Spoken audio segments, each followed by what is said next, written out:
இன்னொரு ரகசியம் என்னன்னா, நிறைய பறவைகள் வெளிநாடுகள்ல இருந்து வந்து இந்தியாவுல பறந்து வந்து வேடந்தாங்கல் மாதிரி நிறைய இடங்கள்ல உட்கார்ந்து உணவருந்தி வாழ்ந்துட்டு திருப்பி போய் பார்த்திருக்கீங்க. ஆனா நான் பார்த்தது எப்படி பார்த்தேன்னா, வெளிநாடுகள்ல பிற தேசங்கள்ல இருக்கக்கூடிய பனித்துளியிலிருந்து அந்த ஈரப்பசையான காற்று அப்படியே பறந்து வந்து சில நாடுகளை அப்படியே அது அப்படியே மேல் நோங்கும்.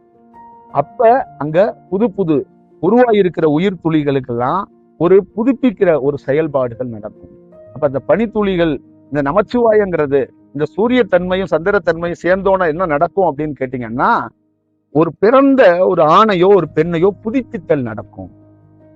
ஒரு பெரிய மாற்றத்துக்கான ஒரு ஏற்பாடுகள் நடக்கும். குழந்தையை பெற்றது நாம, வளர்த்தது நாம.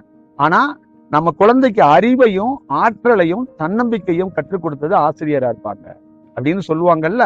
அந்த மாதிரி மலட்டுத்தன்மையான கொண்ட குழந்தைகளை பெற்றெடுத்த நாமும், மலட்டுத்தன்மையான சக்தி கொண்ட நாமும் வாழுகின்ற போது, இந்த மாதிரி ஒரு சூழல்ல இருக்கிற இந்த ஈரப்பசையான இந்த பனித்துளிகள்ல இருந்து கிடைக்கப்படுற இந்த செயல்ல இருந்து ஒரு மனிதன் புதுப்பிக்கப்படுகிறான், ஒரு மனிதன் மிகப்பெரிய மாற்றத்துக்கு உள்ளாகிறான் அப்படிங்கிறத நீங்க அவசியமா தெரிஞ்சுக்கணும்.